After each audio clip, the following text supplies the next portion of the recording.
You take a seed, you plant it, you grow it, you dry it, you roll it, you smoke it, and it goes down smooth. Hey! Spanning the globe to bring you the latest developments in medical cannabis, adult marijuana, industrial hemp, and spiritual ganja. We love the herb. It's time for the Marijuana Agenda with Russ Belville. Now, here's your host, Russ Belville. Good day, tokers and tokettes and non-toking lovers of liberty. It is Monday, July 10th, 2017, and it's got to be 7/10 somewhere in the world. That's right, it's the unofficial dab holiday, 7/10 oil, if you rotate at 180 degrees. And so we're going to be talking about concentrates today with our good friend Dr. Mitch Earleywine in our Cannabis Q&A. Coming up right after the news, we're going to tell you what we do and do not know, scientifically speaking, when it comes to long-term consumption of cannabis extracts. Also, we got to look at 3 studies out purporting some sort of risk between cannabis use and the development of psychoses. We'll talk about that with Dr. Mitch as well. Also on the show today, a special 2-part Reefer Madness debunked. A hat tip goes out to Tom Angel out at the Marijuana Moment newsletter, who tipped me off to this speech given at the DEA's museum by a retired special agent this last April. His name's Jeff Stamm, and some of his attitudes about drug use should give you a pretty good idea why they keep fighting the drug war. The things he had to say are amazing and astonishing, and I'll be debunking them for you in a 2-part series. Also, we've got a time for a radical rant on today's show about Senator Chuck Schumer out of New York and his sudden fear of snortable chocolate. Did you know this was a thing? I did. Actually, I've done it. We'll talk all about that in the radical rant. You're listening to the Marijuana Agenda with Russ Belville. Hi, I'm Russ Belville from the Marijuana Agenda. Putting together the most comprehensive live weekday marijuana news talk program is a full-time job. Now you can do your part to ensure that listener-supported independent cannabis radio journalism can continue by becoming a patron of the Marijuana Agenda. Just log on to mjagenda.com and click the Become a Patron button. For your $4.20 monthly donation, you'll receive over 20 hours of original first-hour podcasts, plus other materials only available to paid subscribers.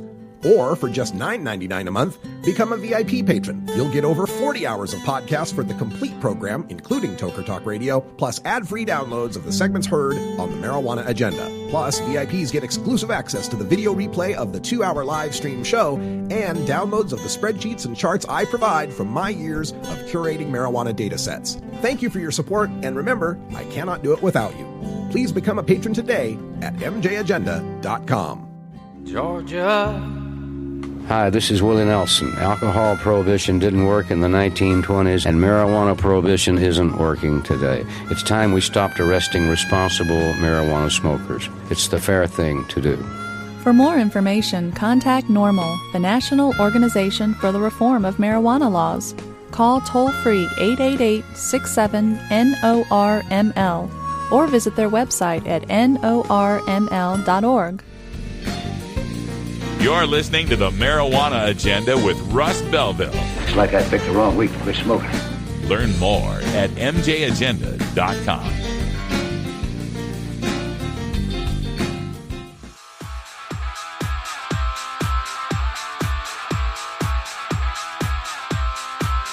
I'm Russ Belville from the Marijuana Agenda. Join me every 4 weeks for Cannabis Sports Medicine from the Gridiron Cannabis Coalition. Learn more at mjagenda.com/about.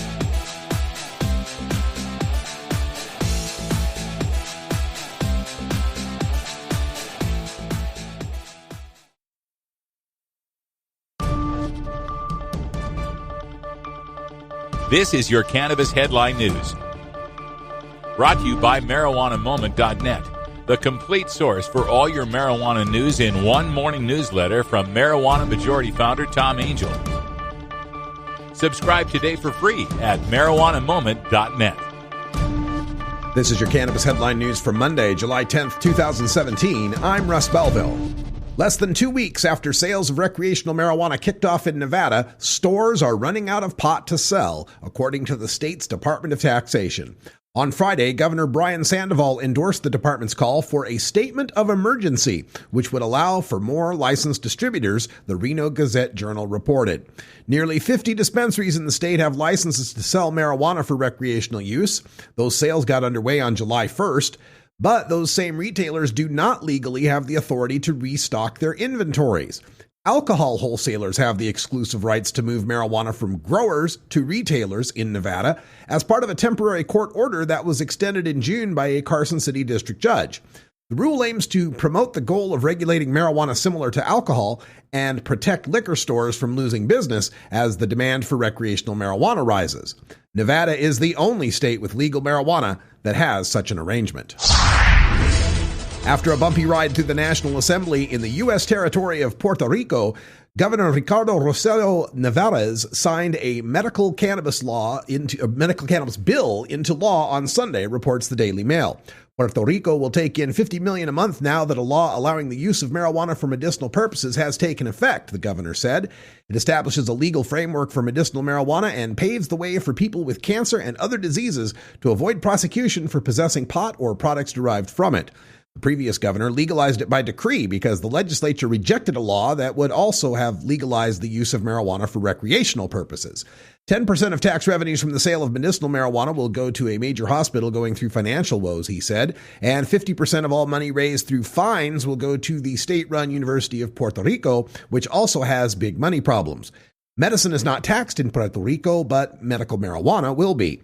The governor also expressed hope that a medical marijuana industry will create 50,000 jobs in this island of 3.2 million people with an unemployment rate of 12.3%. There could be some changes coming to Oregon's medical and adult use cannabis programs under a measure now sitting on Governor Kate Brown's desk, according to a report in Leafly. The legislation, House Bill 2198, would create the Oregon Cannabis Commission to oversee the framework of the state's medical cannabis program. It would also allow several thousand state-licensed medical growers to sell up to 20 pounds of excess cannabis each into the state's adult use market. HB 2198 would also specify that cannabis retailers and dispensaries may be located within 1,000 feet of schools, but only if the Oregon Liquor Control Commission determines that there is a physical or geographic barrier capable of preventing children from traversing to the premises of the marijuana retailer or dispensary. While the legislation proposed earlier this year that would regulate and tax a recreational marijuana industry in Delaware was set aside this year, State Senator Margaret Rose Henry, a Democrat of Wilmington, who sponsored the legalization legislation, is confident there will be the votes necessary to pass her bill next year. Delaware Online quotes Senator Henry as saying, quote, "In the end, we are going to come up with something we can all live with. We will definitely see it in 2018. I have no doubt about that," end quote. Henry said the task force will serve as an opportunity to augment the legalization legislation to address opponents' concerns over how regulation would work. Opponents say the study group does not mean legalization is a foregone conclusion, however. AAA Mid-Atlantic has been one of the most vocal opposition groups, raising concerns about how legalization would affect highway safety. Henry said public opinion will eventually drive the effort through. A poll conducted by the University of Delaware last year found that more than 60% of state residents support the full legalization of marijuana. Last month, Marijuana.com reported that the lower house of parliament in Poland voted 440-2 in favor of medical marijuana legalization. Today, all legislative hurdles were cleared and the bill was sent to the desk of Polish President Duda. In the bill for medical cannabis, there is no specification as to which illnesses should have the medicine prescribed. It simply states that medical marijuana can be used when all other medicines have failed for the patient. Poland will not permit domestic cultivation, which only leaves the option of importing existing medicine from places that export it, such as Canada. This has been your Cannabis Headline News from Monday, July 10th, 2017. I'm Russ Belville. You're listening to the Marijuana Agenda with Russ Belville. If you work in the cannabis industry, consume marijuana, or just support freedom, you need to know about breaking policy news that affects you. Marijuana Moment is the daily newsletter that helps you stay on top of all the latest and most important state, federal, and international cannabis developments. Brought to you by longtime legalization activist Tom Angel, Marijuana Moment puts a concise yet comprehensive overview of cannabis news in your inbox early every weekday morning. Wake up to Marijuana Moment and rest assured you'll be ready for the cannabis news that's driving the day. Subscribe now at marijuanamoment.net. Hey, this is Willie Nelson for Normal. I smoke pot and I like it a lot. I learned a long time ago that marijuana is a lot safer than alcohol. There's nothing wrong with the responsible use of marijuana by adults. It's time we stopped arresting and started respecting those who smoke marijuana responsibly. To learn what you can do to help, contact NORML at NORML.org or call toll-free 888-67-NORMAL. You're listening to the Marijuana Agenda with Russ Belville.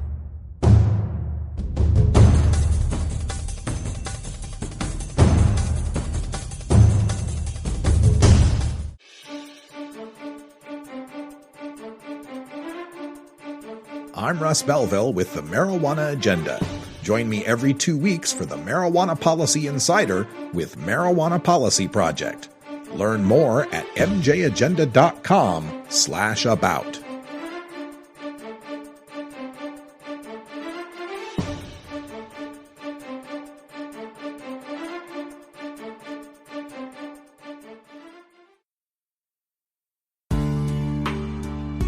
This is Cannabis Q&A with Dr. Mitch Earleywine. Dr. Earleywine is a professor of psychology at the State University of New York at Albany and author of numerous books and columns on cannabis science, culture, history, and medicine. Email your questions to Dr. Earleywine at 420research@gmail.com or call the Marijuana Agenda message line at 650-LEGAL-MJ. Now, here's your Cannabis Q&A. All right, everybody, it's Monday, and that means it's time for us to get our regular dose of cannabis science with Dr. Mitch Earleywine. Dr. Mitch, how you doing? Having a great day. Oh, it is a great day. It's July 10th, the unofficial dab day in America, the so-called oil holiday. And so I thought we'd open up our discussion by talking about concentrates, extracts, dabs, as they are known.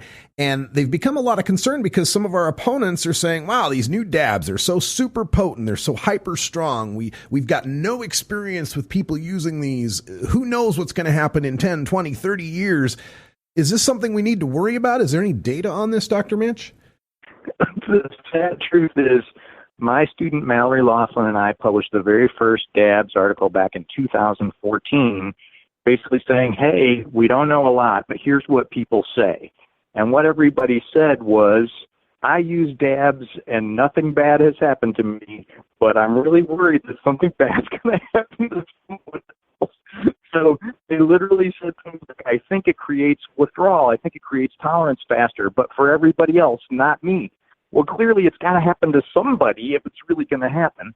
That paper has been cited 60 times since 2014. I mean, that's astounding for a marijuana-related paper.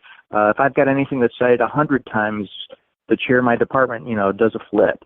So it's stunning, but then when you look at every single one of them, they're all just saying, we need more data, we need more research, we need more data. And it's sad but true that what has happened is everybody knows we need to do the research. There is the occasional toxicology thing, laying out some alarmist stuff, but we all now seem to have sources of dabs that we can trust. If there really is more rapid withdrawal or tolerance, yes, we would know by now, but unfortunately when you call the National Institute on Drug Abuse or places like that and say, hey, I'd really like to study this, they just don't get worked up about it, and they're not willing to give you the money that would be required to do this right. So we end up doing the best we can on the shoestring and not really being capable of answering the question as clearly as we'd like. All right. Well, how about, aside from the, just the concentrated THC itself, what about other aspects of concentrates, like perhaps pesticides or funguses that might be in the source material, then being concentrated in the extract? So there was one article in Journal of Toxicology Research in 2015 suggesting that really could be a legitimate concern, but they couldn't actually find any of it in the dabs that they had confiscated.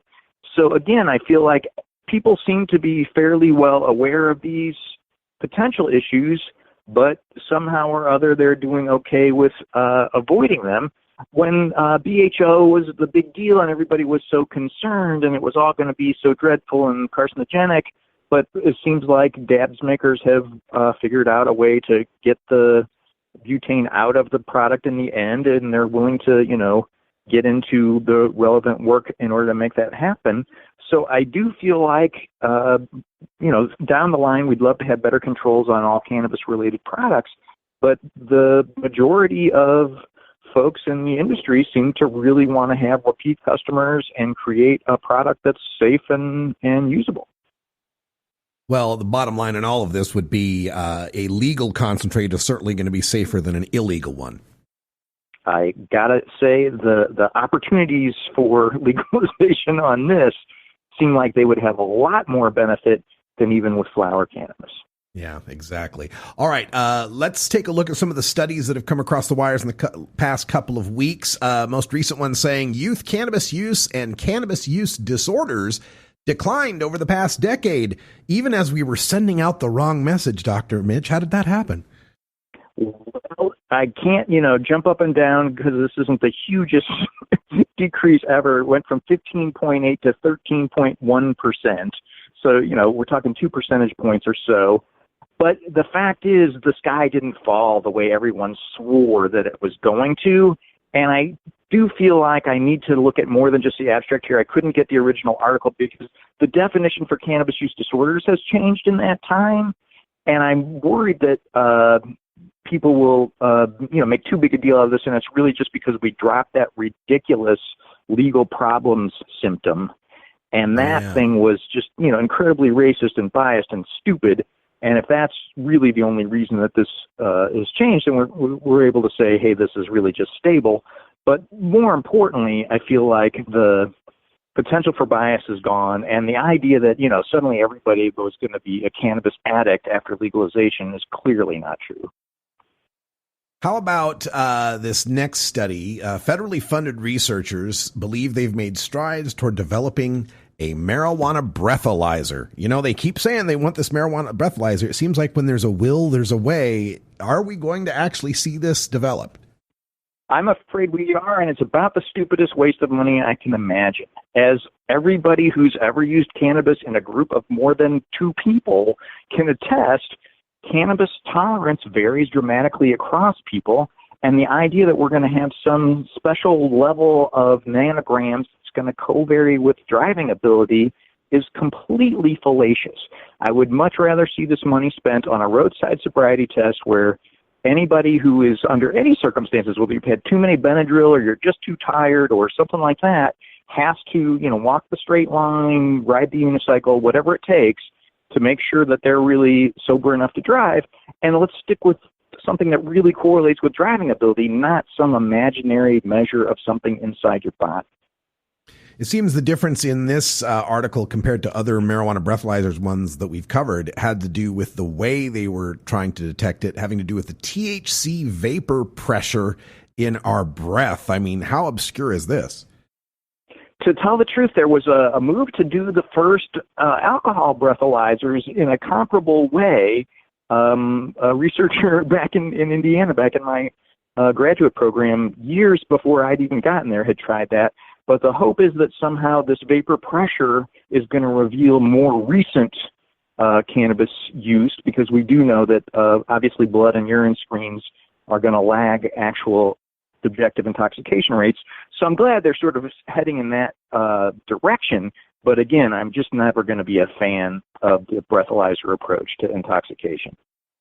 Okay. The next study we have to deal with has to do with bipolar disorder and mood disorders. Says that cannabis use disorder could be a factor in the evolution and prognosis of bipolar disorder. We're always a little, careful when we discuss these relationships between mental health disorders and cannabis use. Does this one fill in any blanks we didn't already know? No, unfortunately, this kind of muddies the water yet again. I think partly the awareness about cannabis and its impact on sleep has to become our new public service announcements. Some strains really help sleep, some do not. Disturbed sleep is often one of the best predictors of a subsequent manic episode, and I think what's happening is people who've already got some subclinical hypomanic symptoms think, oh, I'm going to get some nice sleep tonight with this indica, inadvertently, because they don't have a good source, end up with a sativa that keeps them awake at night, and then their sleep's out of whack. They go to work, and next thing they know, they're, super hypomanic and can't believe how messed up everything is. So I feel like this is a preventable issue, not necessarily causal in the biochemical sense for bipolar disorder, but could be a contributor simply because cannabis can mess with sleep. I see. And this goes, dovetails into the next study about cannabis use being prevalent among patients with psychotic symptoms in the ER and THC being correlated with psychotic episodes. Again, we can't tease out, is this chicken and egg kind of a thing? Are people self-medicating, or is this a causal thing? Between these data and some previous publications from the 90s, mostly thorn press, it does look like if you are already diagnosed with schizophrenia, you really should stay away from the plant. In part, it seems like it predicts a higher likelihood of a subsequent psychotic episode, or at least a shorter duration between the first one and the second one. I totally buy that. We all know that THC has some, shall we say, magical ideation-inducing abilities. Unfortunately, if you've got a high risk for schizophrenia, this plant just isn't for you. If you've got a psychotic identical twin, don't use cannabis either. The thing that kind of upsets me, though, is there are lots of both soft and hard drugs that could contribute to this. I noticed that if you look really closely at the tobacco literature, folks with psychotic disorders also use a lot of tobacco, but I think it's mostly because they're bored and want a stimulant. So I don't want to pretend like this is causal so much as something that seems to happen as part of a self-medication problematic use and then turns out to be more trouble than it's worth. And essentially, it's fair for us to say, if you're psychotic, don't use cannabis. There we go.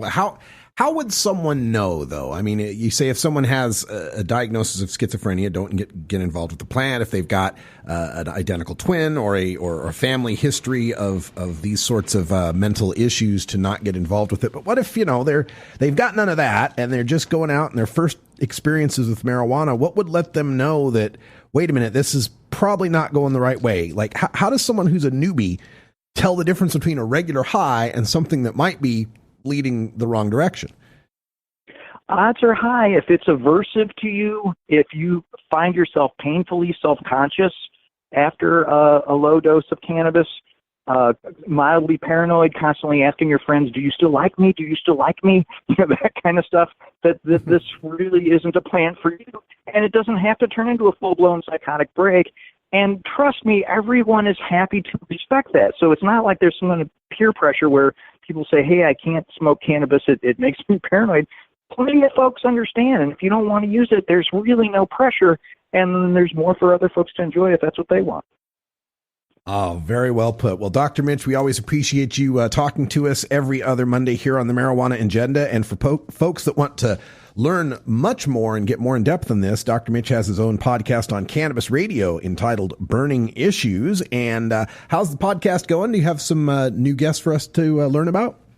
We're going to hear from the beloved Dr. Lester Grinspoon real soon, but we've also got some ADHD experts who've been chiming in on the potential and the potential downside of cannabis for treating at least subtypes of ADHD. I think your listeners would really get a kick out of it. All right. Check that out at cannabisradio.com. It's the Burning Issues podcast with Dr. Mitch Earleywine. And Dr. Mitch, thanks for joining us again. We'll talk to you in a couple weeks. Take care. This episode was produced as part of the Marijuana Agenda with Russ Belville, the daily news and interview podcast covering the world of medical cannabis, adult marijuana, industrial hemp, and spiritual ganja. MJAgenda.com.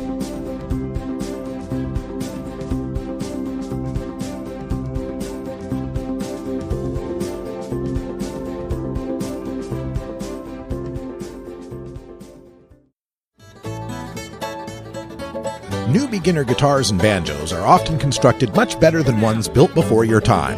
Why struggle? Get a new instrument or fix the old one. The trusted professionals at the Fingerboard Extension will evaluate your instrument for free. Repairs are priced for people who work for a living. Stop by the Fingerboard Extension downtown Corvallis at 120 Northwest 2nd Street today, or check out its inventory on the web at fingerboardextension.com. This November, whether you see the words medical marijuana on your ballot or not, The issue is there, from the halls of Congress to your state capitol or city hall. Politicians are already making decisions on medical marijuana policy on your behalf. This election, make sure they are representing you. Every vote is a vote for medical marijuana. Visit votemedicalmarijuana.org today. The marijuana agenda, like the alcohol agenda.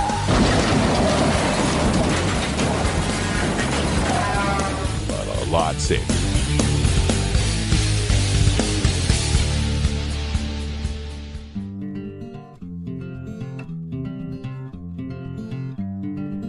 I'm Russ Belleville with the Marijuana Agenda.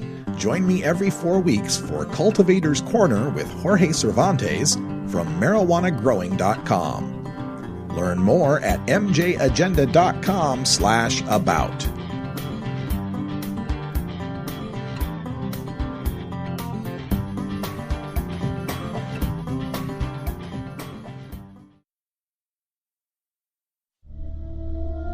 Marijuana is an addictive drug which produces in its users insanity, criminality, and death. Marijuana is the most violence-causing drug in the history of mankind. If the hideous monster Frankenstein came face-to-face with the monster of marijuana, he'd drop dead of fright. You know, it's not easy trying to debunk 80 years of anti-marijuana propaganda in a 1-hour podcast, but let's try. It's time for the Marijuana Agenda's Reefer Madness Debunked. Yeah, there's no doubt about it this time. The reefer madness is thick. I'm going to have to do this in 2 parts, ladies and gentlemen. This is part 1 of our look at Special Agent Jeff Stamm, former DEA agent, who is speaking at the DEA Museum in a series called Why We Fight. And it's an important illustration that we all need to recognize, and that is our enemy, our opponents out there, aren't evil per se. When you look at the DEA and the people that are anti-drug, anti-marijuana, and want to throw us in prisons, it's not that they're necessarily evil. Some may be, but it's that they believe they're doing good. The way they see the world and the way they see drug use, they think that they are saving the world. They are saving America from some terrible, terrible consequences by fighting the way they do against those of us who smoke weed. And Jeff Stamm, this former DEA agent, spoke back in April 27th, at the DEA Museum. And the way he characterizes the entire war on drugs will certainly clue you in as to why they behave the way they behave. We begin with this first quote about why legalization has become so popular these days. It's not because, people have recognized the truth about marijuana. It's because the people are stupid. Ladies and gentlemen, we are in danger of losing the debate against illegal drugs, dope, and in the process, our very society. Not because of the inherent correctness of the arguments and opinions of those who advocate drug legalization or decriminalization, but due to the near complete lack of an informed I don't know why that cut off. An informed or engaged citizenry. That's what he says. He says that we have a lack of an informed and engaged citizenry. People just don't care. They're not paying attention, and they're easily falling for what he called dangerous myths and false metaphors. Yeah, that's the reason why the support for marijuana legalization nationwide has gone from 12% in 1969 to 61% today, is because people just don't care about the issue. That must be it. Their reckless and illegitimate accusations that the drug war has not only failed, but that it's patently racist and oppressive, have served to bully and confuse a sleepwalking population, too timid and self-absorbed to argue. In our attempt to be tolerant and sensitive, we instead exhibit a stultifying weakness in the face of a zealous and committed pro-dope cabal, intent upon changing the landscape and the laws.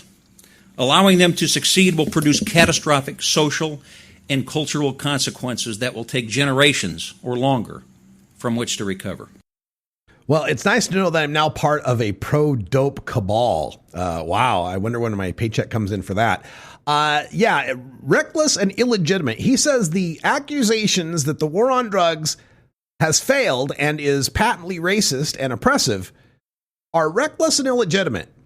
I guess those black guys that are 4 times more likely to get busted for weed, I guess that's just an illegitimate statistic, right? I guess the longer sentences they receive, the more likelihood of being convicted if you're black. I guess that's all just reckless of me to point that out. And for me to point that out to you, the listener, I'm just bullying and confusing you because you're not really paying close attention to this issue. And I'm bullying you with, oh, how dare you, you racist who supports the drug war. Yeah, it couldn't be that the people have opened their eyes, have actually seen what's going on and recognized that like alcohol prohibition, marijuana prohibition is destined to be a failure. But of course, it's not just the fact that we have this zealous and committed pro-dope cabal. It's because we've got the celebrities on our side. We seemingly have ceded the playing field to so-called experts like Brad Pitt, who calls the drug war a charade simply because he can land in any American city and within 24 hours buy whatever you need. Or Richard Branson, who calls the drug war a failure because America, he believes, now runs a police and prison state. Well, even Time magazine describes Sir Richard Branson as a man filled with too much hubris, too much hucksterism, and too little knowledge. And then, of course, Vicente Fox, former president of Mexico, who claims the drug war is useless because, as he says, his country, Mexico, has paid an undue price being sandwiched between producer and consumer nations. Yeah, what would the former president of Mexico know about the drug war and how it's killing tens of thousands of his people? What kind of expert does he think he is? As he says, so-called experts. Vicente Fox is a so-called expert.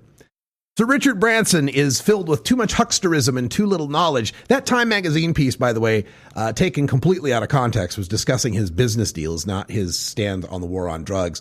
And Brad Pitt, who can land in any American city and buy whatever you need. Hell, anybody can go to any American city and buy any drug they need. That's why we say the war on drugs is a failure. What all of these so-called self-anointed experts count on is something that's been described as pandemic public ignorance, or worse, simply an indifference to reality.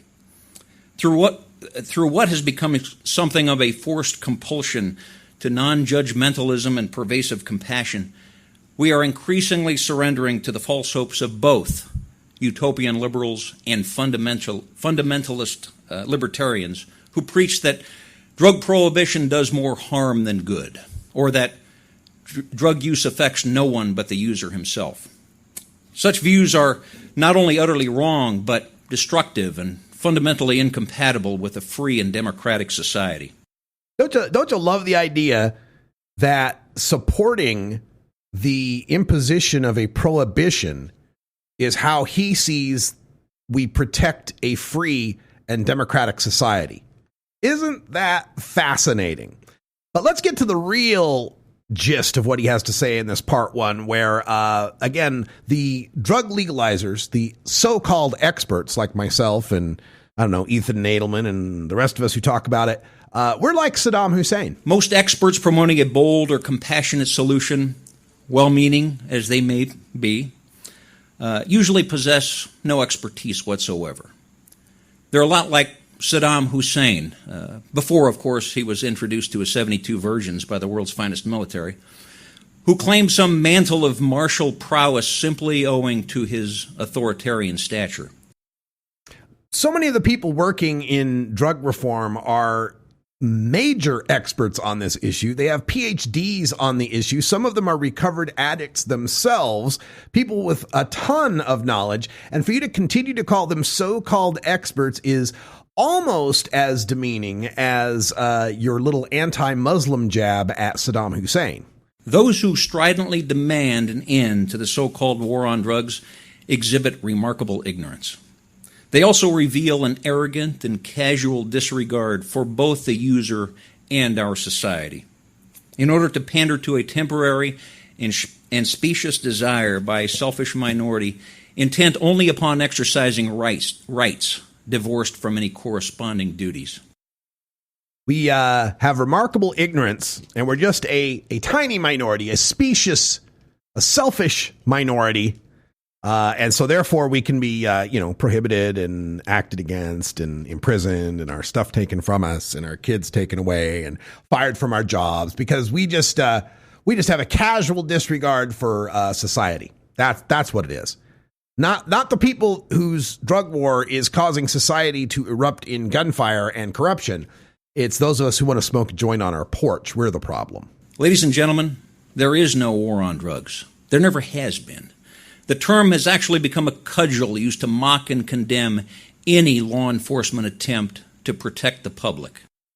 There is no war on drugs. There never has been. There's never been a war on drugs.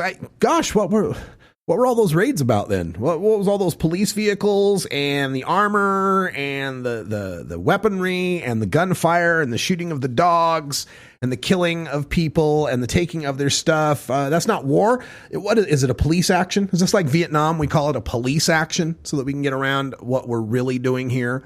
And that is waging war on our own citizens. There is no war on drugs. And a cudgel to mock and condemn? No, the war on drugs is something that your side brought forth. President Nixon started by declaring us, American citizens, as public enemy number one.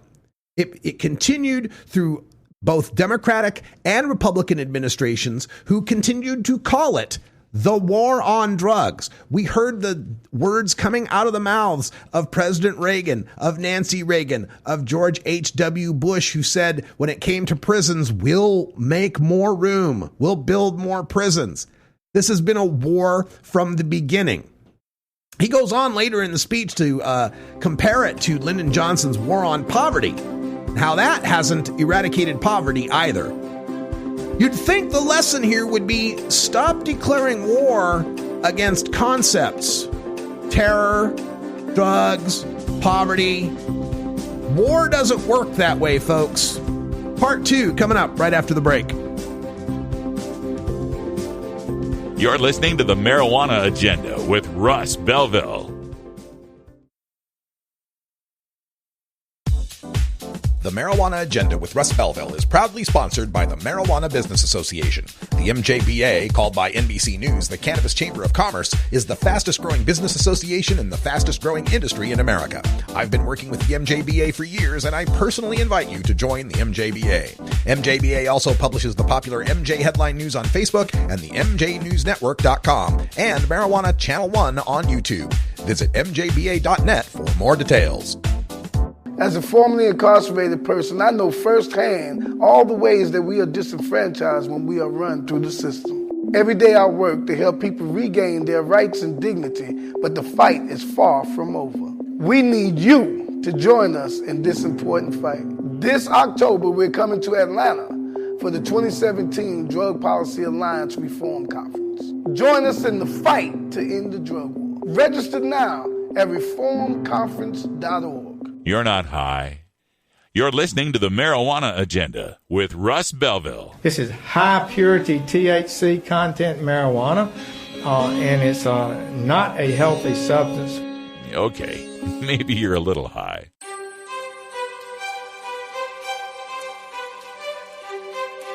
I'm Russ Belville from the Marijuana Agenda. Join me every 2 weeks for the voice of the industry from the National Cannabis Industry Association. Learn more at mjagenda.com/about.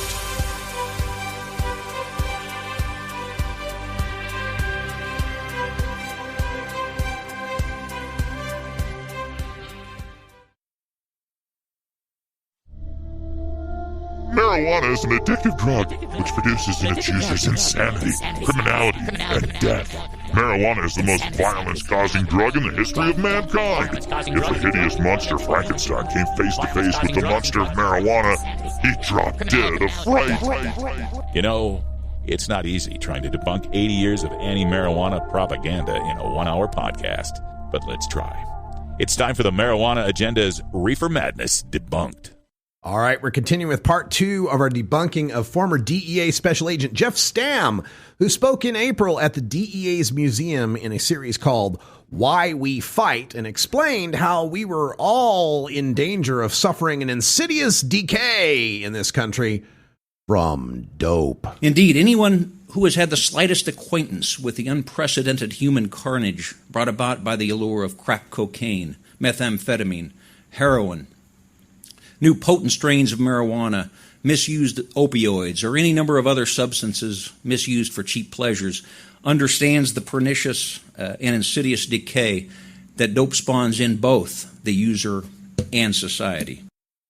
The pernicious and insidious decay. Now, you got to like how all these drugs are listed out, right? Crack cocaine. There's one. Methamphetamine. Heroin.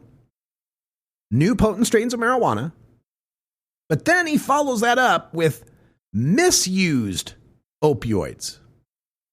Not just opioids. Misused opioids. So he implies right there that there is a use for opioids that isn't part of this pernicious and insidious decay of dope, right? Interesting how that gets put together. As he continued his discussion, he attacked this idea that the war on drugs was a failure. You know, that us legalizers have been bullying the sleepwalking public who are so easily, they're so stupid and so gullible that they just so easily accepted what we, the dope smokers, were saying over what the federal government and the law enforcement people were saying.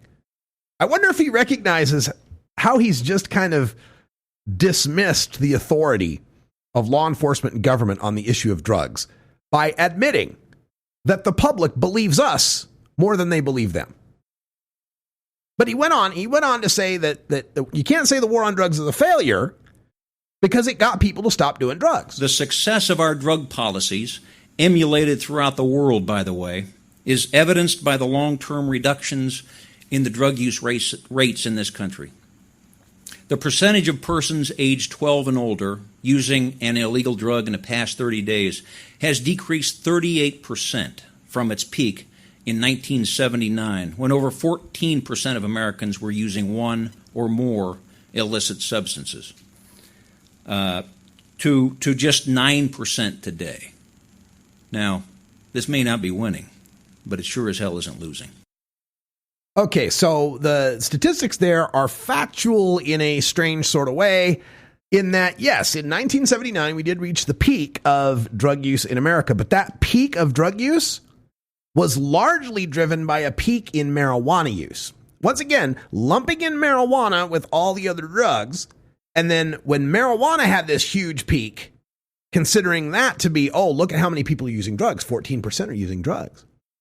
You move that statistic into the 1980s and you find, yeah, fewer people were using marijuana, but there were increases in the use of cocaine and methamphetamine and heroin and other harder drugs.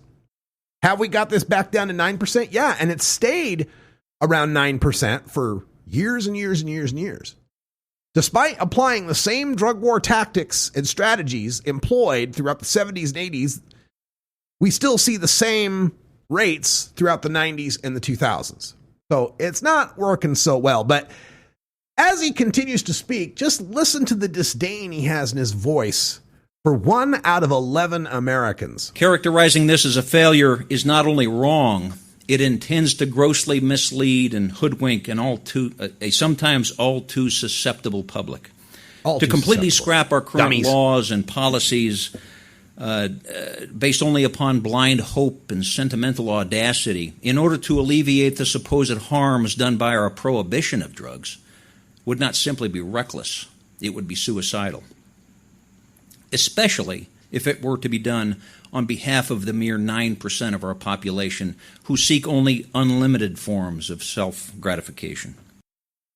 You got that? Those are the 9% of us, 1 out of 11 Americans who take drugs at least once a month, are only doing it for unlimited forms of self-gratification. And we're just a mere 9%. Does he know how many of that 9% actually count people that are using drugs for medicinal purposes, that don't have health insurance, that are self-medicating or are on medical marijuana programs that aren't counted as technically being medical use under the federal law? Yeah, a whole lot of people. That's a lot of disdain he's got. And again, to completely scrap our laws based on blind hope and sentimental audacity. It's not blind hope and sentimental audacity. It's looking across the ocean at Portugal. It's looking at other countries that have scrapped their policies and found Fewer of their people dying, fewer of their people overdosing, fewer of their people getting arrested, their prisons running out of people to the point where they have to rent out space in their prisons to other countries, like they're doing in the Netherlands. They can't fill their prisons at this point. 9%.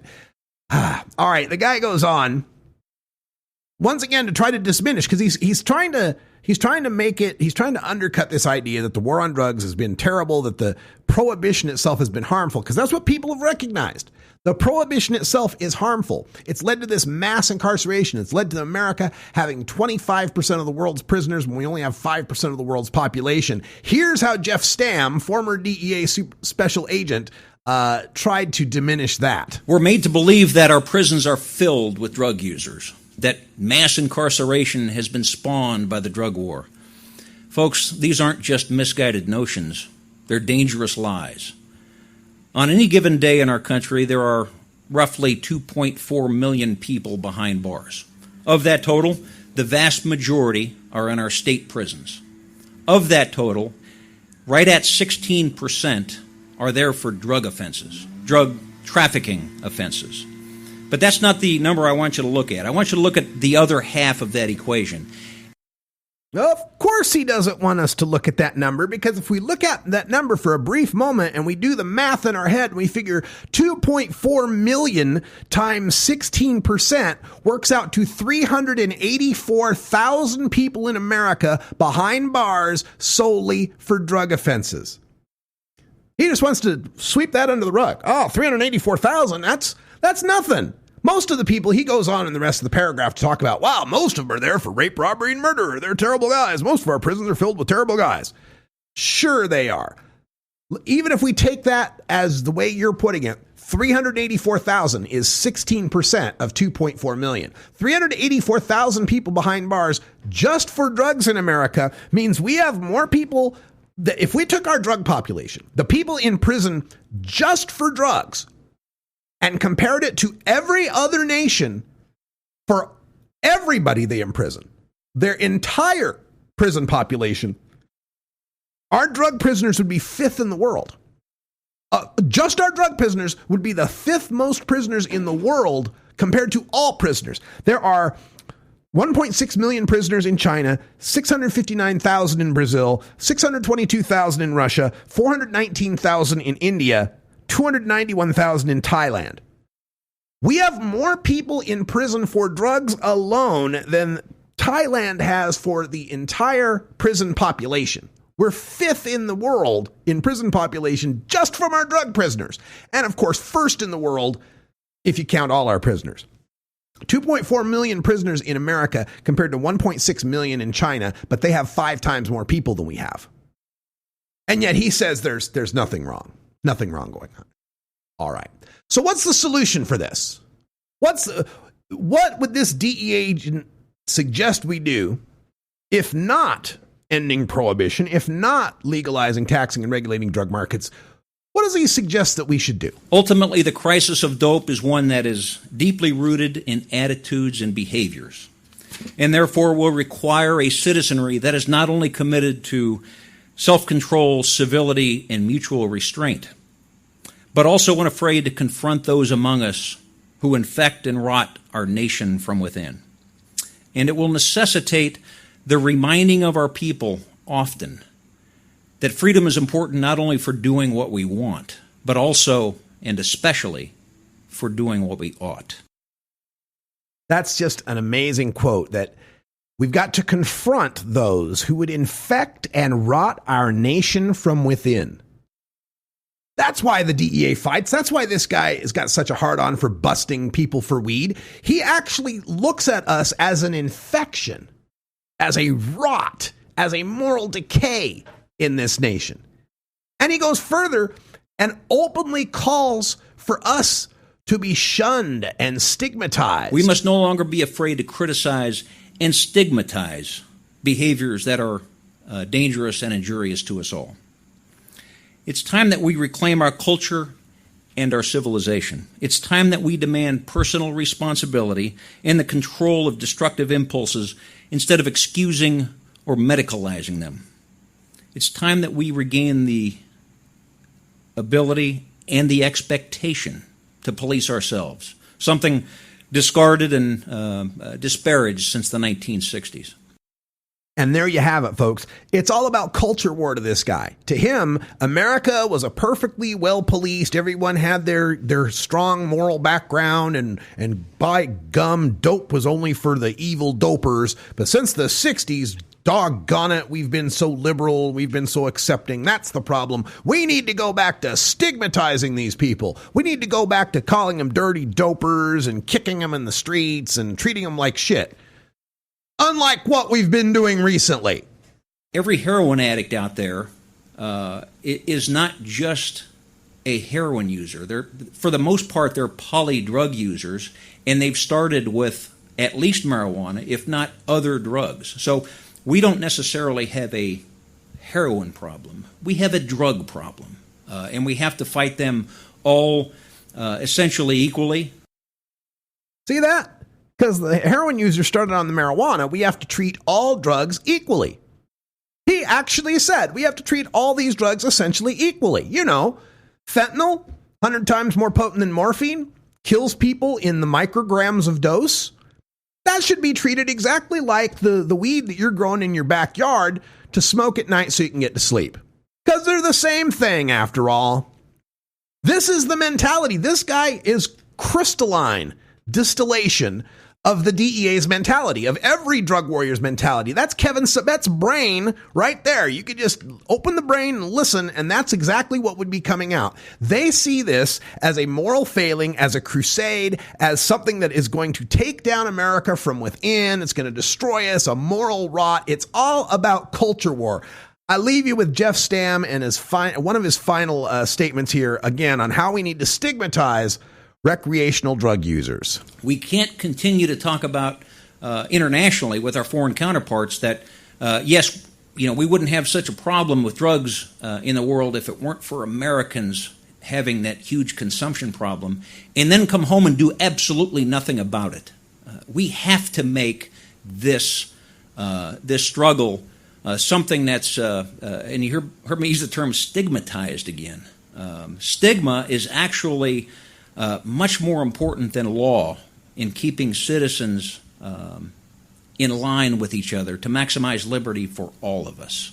So I think although addiction requires our help and our compassion, there's a lot more folks out there that aren't drug addicts. They're recreational drug users, and we have to criticize and stigmatize that kind of behavior. This episode was produced as part of the Marijuana Agenda with Russ Belville, the daily news and interview podcast covering the world of medical cannabis, adult marijuana, industrial hemp, and spiritual ganja. MJAgenda.com.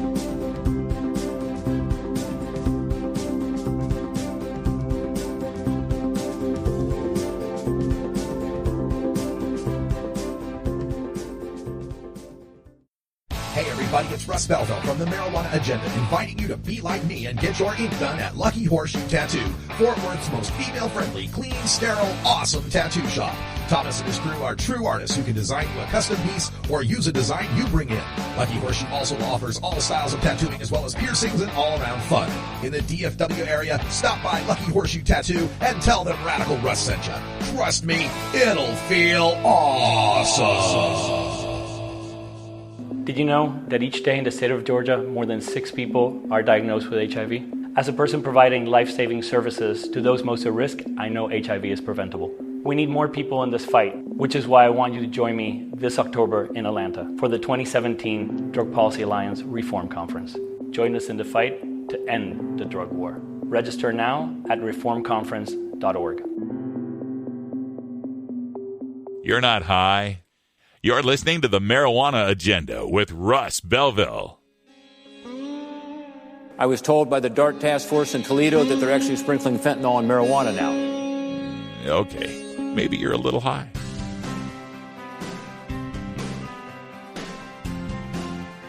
I'm Russ Belville from the Marijuana Agenda. Join me every 4 weeks for the Freedom Leaf Preview with Steve Bloom from Freedom Leaf Magazine. Learn more at mjagenda.com/about.